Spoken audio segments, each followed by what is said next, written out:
Good morning everyone. आज class 10th के लिए है, जो चैप्टर नंबर 1 मैथमेटिक्स का रियल नंबर्स के लिए है। और ये इसमें प्रीवियस ईयर क्वेश्चन को हम लोग सॉल्व करेंगे। 1.1 और 1.2 का सारा क्वेश्चन सॉल्व पहले से किया हुआ है, ठीक है। इसमें हम लोग प्रीवियस ईयर क्वेश्चन को सॉल्व करेंगे कि एग्जाम में किस तरह क्वेश्चन पूछा जाता है। सीबीएसई में क्या होता है कि एनसीईआरटी के कॉन्सेप्ट से ही क्वेश्चन पूछा जाता है, लेकिन सेम टू सेम क्वेश्चन नहीं रहता है। क्वेश्चन का पैटर्न थोड़ा सा अलग रहता है, ठीक है। उसको बनाने का तरीका थोड़ा सा अलग हो जाता है, अप्रोचेस थोड़ा अलग हो जाता है। इसलिए हम लोग प्रीवियस ईयर क्वेश्चन को सॉल्व करके समझेंगे कि क्या हमारा अप्रोच होना चाहिए एग्जाम में क्वेश्चन को सॉल्व करने का, और किस तरह क्वेश्चन एग्जाम में आता है उसको भी हम लोग चैप्टर वाइज समझते चलेंगे, ठीक है। तो चलिए हम लोग शुरू करते हैं। पहला क्या है, प्रीवियस ईयर हम लोग 6 क्वेश्चन देखेंगे जो 2025 का है, ठीक है।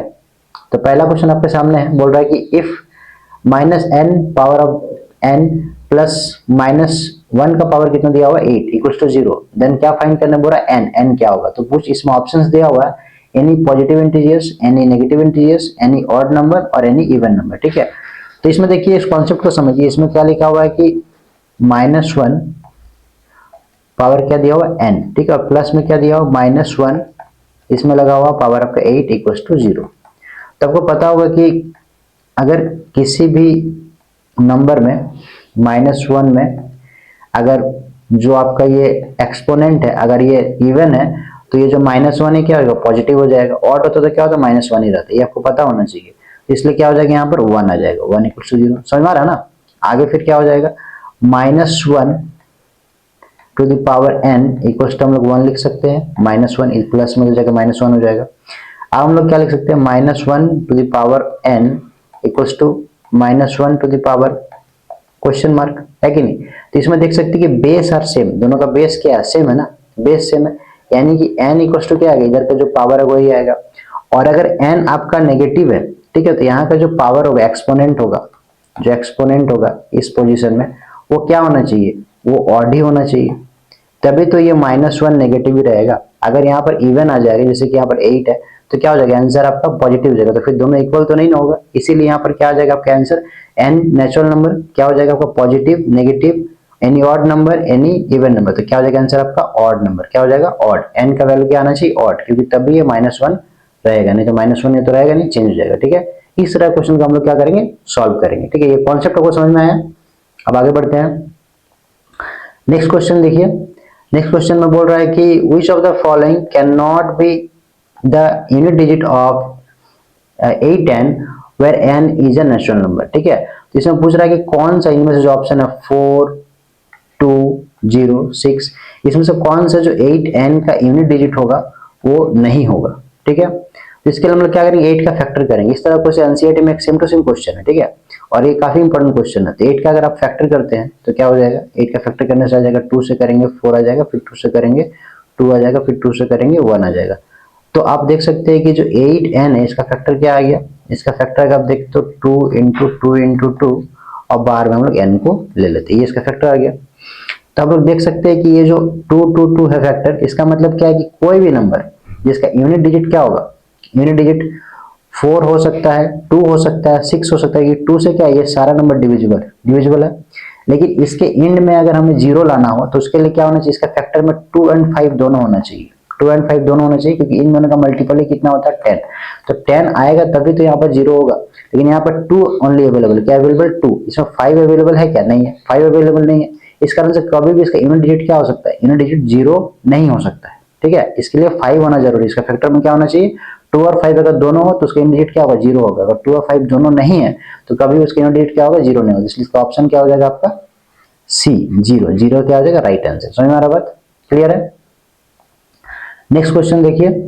नेक्स्ट क्वेश्चन में बोल रहा है कि if x is the LCM of 4, 6, 8 and y is the LCM of 3, 5, 7 and p is the LCM of x and y, then which of the following is true. कौन सा ऑप्शन सही है, p equals to 35x, p equals to 4y, p equals to 8x and p equals to 16y। तीसरा question में क्या करना है, हमें एलसीएम दिया हुआ है, एलसीएम ऑफ 4, 6y इज इतना, और एलसीएम ऑफ इज दिया हुआ इसका आपका आप एलसीएम बोल रहा है कि x is the LCM of 4, 6, 8 and y is the LCM of 3, 5, 6, 7, ठीक है। तो हम यहाँ लिखेंगे एलसीएम ऑफ क्या दिया हुआ है 4, 6, 8 का क्या दिया हुआ आपका x दिया हुआ है।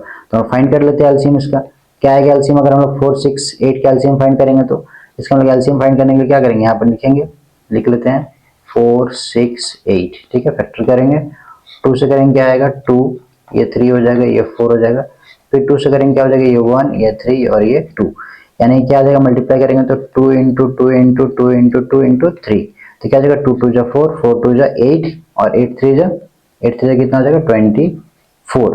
तो इसका एलसीएम कितना आ गया हम लोग का 24, ठीक है। नेक्स्ट फिर क्या दिया हुआ है, एलसीएम किसका निकालना है हम लोग को, एलसीएम दिया हुआ है आपका 3 5 7 का, क्या बोल रहा है, इसका वैल्यू होता है y, ठीक है, इसका वैल्यू क्या है y, तो y क्वेश्चन हम लोग लेंगे, तो y 3 और 5 7 का एलसीएम निकालना होगा, नेक्स्ट पेज में निकालते हैं 3 5 7, ठीक है। आप देख सकते हैं सब क्या प्राइम नंबर है, इसका एलसीएम क्या आएगा, कुछ नहीं मल्टीप्लाई करना होगा, अगर हम लोग 3 से करेंगे तो 1 आएगा, फिर 5 बच जाएगा, फिर 5 से करेंगे तो क्या होगा, ये 5 1 होगा, 7 बच जाएगा, इसलिए क्या सब प्राइम नंबर तो मल्टीप्लाई कर देना, 3 इंटू 5 इंटू 7, 3 5 जा 15 और 15 5 इंटू क्या हो जाएगा 7, 15 इंटू 7 कितना होता है करके देख लीजिए आप, 5 7 जा 35, 3 कैरी करेंगे, 7 1 जा 7 3, 105, कितना आ गया 105, ठीक है। तो यहाँ पे इसका एलसीएम कितना आ गया आपका 105, ठीक है। अब यहाँ पे एलसीएम x का वैल्यू कितना आ गया 25 और y का वैल्यू कितना आ गया 105। आगे बोल रहा है कि p is the LCM of x and y, यानी कि हम लोग अब क्या लिखेंगे, LCM of x and y equals to क्या हो जाएगा p, ठीक है। और x एंड y कितना आ गया, x आ गया आपका यहाँ पे 24 और y कितना आ गया आपका 105 इक्वल्स टू p, ठीक है। तो p, अब अगर हम लोग देखिए इसका एलसीएम, तो हम लोग क्या करेंगे 24 और 105 का एलसीएम अगर हम लोग को निकालना होगा तभी तो p का एलसीएम निकलेगा, और हम लोग का p के कॉन्सेप्ट में ही आंसर पूछा है कि p इक्वल्स टू क्या होगा, ठीक है। यानी कि हम लोग यहाँ पे लिख सकते हैं कि p का जो एलसीएम होगा 24 इंटू 105, इसका हम लोग अगर फैक्टराइज करते हैं, जैसे कि हम फैक्टराइज कर चुके हैं, उसमें कॉमन क्या क्या है आप देख सकते हैं, इसमें 2 2 2 2 आया है, 2 3 4 आया है, और इसमें क्या आया 3 3, तो 3 एक बार कॉमन आया है, ठीक है, और बाकी तो कुछ कॉमन आएगा नहीं क्योंकि 5 और 7 है, तो फिर आप करके देख सकते हैं यहाँ क्या करेंगे 12 आ जाएगा, 2 से जाएगा 105 हो जाएगा, फिर आप अगर इसको करेंगे 2 से तो क्या आ जाएगा 6 आ जाएगा, फिर 105 आ जाएगा, फिर 2 से करेंगे क्या आ जाएगा 3 आ जाएगा, फिर क्या होगा 105 आएगा, ठीक है। इसको इरेज कर देते हैं थोड़ा सा, तो 105 है यहाँ पे, फिर इसको करेंगे हम लोग 3 से तो क्या आ जाएगा 1 आ जाएगा, और यहाँ पे देखिए क्या 10 से और 3 से करेंगे तो 9 आ जाएगा आपका 3 टाइम्स में, और 115 आ जाएगा 5 टाइम्स में, ठीक है, 35 आ गया है। अब क्या करेंगे, अगर हम लोग 35 से करेंगे तो क्या आ जाएगा 1, और ये कितना आ जाएगा आपका, और 7 5 35, 7 टाइम्स और ये 7 आ गया, यही ना आया। इसको देखिए हम लोग p इक्वल टू क्या क्या आ गया फैक्टराइज करने से, 2 इंटू 2 इंटू 2, फिर आ गया 3 इंटू 3 इंटू 5 इंटू 7। अब इसमें हम लोग को लाना किस कॉन्सेप्ट में, हम लोग को लाना इस तरह से है कि 4 इंटू वाई या 8 इंटू एक्स या y इंटू 16 इंटू वाई या 35 इंटू एक्स, ठीक है। यहाँ पर पता है कि x का वैल्यू कितना 24 है और y का वैल्यू कितना 105 है, तो हम लोग को 1 मल्टीपल में लिखना है कि नहीं, तो हम लोग मल्टीप्लाई करते हैं, अगर क्या करते हैं 2 2 जा 4, 4 2 जा 8, 8 3 जा कितना हो जाएगा 24, ठीक है। तो 24 यहाँ पर लिख रहे हैं, और ये क्या है आपका इंटू 35, यानी कि हम लोग यहाँ लिख सकते हैं 24 इंटू एक्स लिख सकते हैं कि नहीं, क्योंकि 35 क्या है 24 क्या एक्स है, अच्छा सॉरी, तो हम लोग लिख सकते 35 इंटू एक्स लिख सकते हैं क्योंकि 24 का एक्स, तो 35 इंटू एक्स क्या हो जाएगा आपका राइट आंसर जाएगा p equal to 35 into x. इस तरह से इसको क्या करना है सॉल्व करना है, ठीक है। उम्मीद है कि आपको समझ में आया होगा, ठीक है। चलिए नेक्स्ट क्वेश्चन देखते हैं। नेक्स्ट क्वेश्चन में क्या बोल रहा है, if HCF 98 and 28 equals to m and LCM 98 and 28 equals to n, then the value of n minus 7m is क्या होगा। तो कुछ नहीं करना, HCF फाइंड कीजिए, LCM फाइंड कीजिए, तो जो HCF निकलेगा m होगा और जो LCM निकलेगा n होगा, फिर इस इक्वेशन में पुट कर देना आंसर आ जाएगा। तो चलिए करते हैं, अगर हम लोग 98 और 28 का क्या निकालते हैं, हम लोग पहले HCF निकालते हैं अलग अलग, 2 से करेंगे क्या आ जाएगा 98 का हाफ करेंगे तो 9 का हाफ 8 का 4 हो जाएगा, और 18 का क्या जाएगा 9, 49 का 7 से करेंगे 7, फिर 7 और 1 आ गई, ठीक है। फिर 28 का करेंगे, यहाँ तो जगह नहीं होगा, इधर बगल में कर लेते हैं, 2 से करेंगे 14, फिर 2 से करेंगे 7, फिर 7 से करेंगे 1, तो क्या क्या आ गया 98 का आ गया आपका 2 इंटू 7 का पावर 2, और 28 का क्या आ गया आपका 2 का पावर 2 इंटू 7, ये आ गया। तो कॉमन इसमें क्या आ रहा है 1 टाइम्स 2 1 टाइम्स 7, यानी कि एचसीएफ क्या हो जाएगा इसका, अगर एचसीएफ को निकालना होगा तो एचसीएफ क्या हो जाएगा 98 एंड 28 का, इसका एचसीएफ हो जाएगा 2 इंटू 7 यानी कितना आ जाएगा 14, ठीक है 14 इसका एचसीएफ हो गया। नेक्स्ट वीडियो में देखते हैं फिर क्या निकालना था, एलसीएम निकालना था, ठीक है। एलसीएम में क्या है, जो कॉमन है उसको एक बार लिखना है और जो अलग अलग है उसको क्या लिखना है, अलग अलग को सबको मल्टीप्लाई कर देना है। यानी कि हम लोग यहाँ पर एलसीएम निकाल लेते हैं 98 इंटू 28, तो क्या क्या आया था भैया कि सेम सेम आया और अलग अलग, मतलब वही करना है हम लोग को 2 इंटू 7 2 इंटू 7, ठीक है यही तो था ही। टू 14 फिर 14 इंटू 2 इंटू 7 4 इंटू 28 28 इंटू 7 कर लीजिए मल्टीप्लाई, 8 7 का कितना होता है 56, 5 कैरी करेंगे 14 और में कितना हो जाएगा 90 196, ठीक है ये आपका एलसीएम आ गया। तो आप देख सकते हैं कि एलसीएम 196 और एचसीएफ कितना है 14, तो एचसीएफ क्या हो गया आपका, एचसीएफ हो गया m, एचसीएफ क्या हो गया m और n क्या हो जाएगा आपका 196, ठीक है। तो यहाँ लिख लेते हैं कि m इक्वल टू कितना आ गया 14 और n इक्वल टू क्या आ गया 196। अब इक्वेशन दिया हुआ इक्वेशन क्या है n माइनस 7m, ठीक है। तो यहाँ लिखेंगे n माइनस 7m, पुट कीजिए n कितना 196 m 7 इंटू 14, बोडमास का रूल फॉलो करेंगे, पहले मल्टीप्लाई करेंगे फिर माइनस करेंगे, 7 इंटू 4 इज 28, 2 कैरी करेंगे 7 1 जा 7 और 2 98, ठीक है। अब 98 जब माइनस करेंगे कितना आ जाएगा आपका 98, यही आपका आंसर हो जाएगा, ठीक है। 196 से 98 माइनस करेंगे क्या आएगा 98, इस तरह से इसका आंसर क्या होगा 98, ऑप्शन में 98 है, हाँ है, C number is right answer. Clear है, कोई दिक्कत? चलिए अगला क्वेश्चन देखते हैं। कोई भी दिक्कत हो तो कमेंट कीजिएगा, उस वीडियो को फिर अलग से बना के उस क्वेश्चन को अलग से फिर शॉर्ट्स बना के डाल देंगे, ठीक है, कि आपको कोई दिक्कत ना हो। नेक्स्ट देखिए, the greatest number which divide 70 and 125 leaving remainder 5 and 8 respectively, ठीक है। ये सब क्वेश्चन तो 8 क्लास में भी आप पढ़ चुके होंगे। तो हम लोग को ऐसा एक एचसीएफ फाइंड करना, ग्रेटेस्ट जब भी बोलता है तो इसमें क्या करना है कि रिमाइंडर क्या बच रहा है, लिविंग रिमाइंडर 5 एंड 8, तो माइनस कर दीजिए 70 से 5 को माइनस कर दीजिए, कितना आ रहा है 65 और 135 से माइनस कर दीजिए 8 को, कितना आ रहा है 117, दोनों का एचसीएफ फाइंड कीजिए, आंसर वही होगा। एचसीएफ कितना निकालना 65 इंटू 117 का, ठीक है। नेक्स्ट पेज में निकालते हैं, 65 को करेंगे, किसे करेंगे 3 से जाएगा, 3 से जाएगा नहीं जाएगा, 3 से किसे जाएगा 3 से करेंगे 2 टाइम्स 5 बच जाएगा, फिर तो क्या फिर 13 से जाएगा, कितना टाइम्स है 13 से करेंगे तो 5, अच्छा 5 से तो कर तो जाता ही यार, ठीक है।